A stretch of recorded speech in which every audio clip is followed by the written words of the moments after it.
What's going on, Lindsay? Well, I'm looking at this amazing view of Ukiah, and I'm emotional because I feel like I've just had this massive journey for the last 6 years, since 2017 when we decided to go tiny. Let's talk tiny. Thank you, Indigo River Tiny Homes. And we're back. Like, we've just finally, what they call in van life world, we're coming off the road. And it doesn't mean I won't go travel. We have to still go pick up our home in Arizona.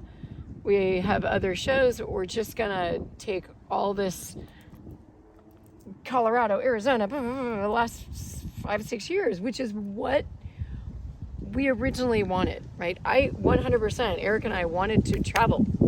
We checked off the box. And Zoe, sorry. Yeah, Eric, man behind the camera, Zoe, and myself, we traveled.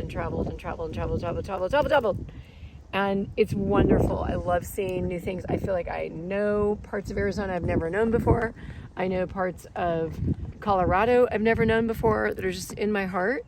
However, getting in a car and driving for like many hours takes a toll. And I think for anyone that's ever traveled a lot, and what's interesting is my friend Renee, my friends Christian and Alexis, these are people that like they traveled and they're no longer traveling. So there's a point of it's okay to go and do the big journey, and then come back. No different than when I was 26 and I went 2 months around Europe with a backpack. Or when I was 30, I went for a full year around the world with a backpack. Now, there was chunks where I stayed and taught English in Thailand for 4 months, and then another month where I traveled around India, and another month in Nepal, and another month in the Middle East. So I have seen a ton of the world. However, this year, we have never traveled more in like this year, and I'm 53. So all those things I mentioned, I was 30, I was 26, like energetics and just wanting to ground more. So that was my emotion, and I'm so grateful to be in the space to be grounded. And thank you, Ukiah, California, for receiving us Show back. a little bit about what we're looking. What are we looking at? Kiddos coming up on the top. Kiddos. Hi. Hey. Is that your old high school in That is in the foreground? old high school.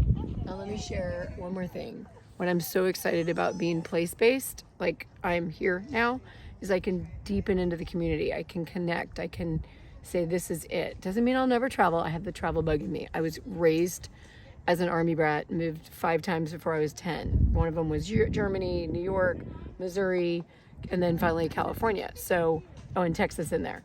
So I've just been a traveler. My parents are travelers. We just went on a cruise to Alaska. They're travelers.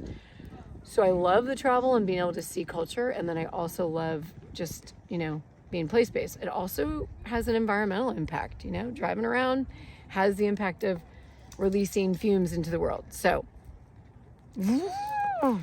let's talk tiny. If you're interested in going tiny, I'm a tiny home broker. I was a consultant. Now I'm in a space where I actively work with you to sell you your home. Not from me, because I'm not a builder, I'm not a manufacturer, I'm not a dealer. But as a broker, I take people's goals and dreams and connect them with the right builder. I'm working on a client right now who's got a certain budget, which might be more, but based on where she's going to be and based on her time frame and all those things, and we're piecing that all together. And it's not easy to do that on your own. It's just not. And the point is, how soon do you want your home figured out? Or how much do you want to work on it? And the other thing is, not everyone knows everyone. And I've been at this network building for like 6 years. It's what I'm gifted at doing. And now I get to do it and saturate it into this local area of Mendocino County. And who knows, one day maybe I'll run for office. And you can't do that unless you're place-based.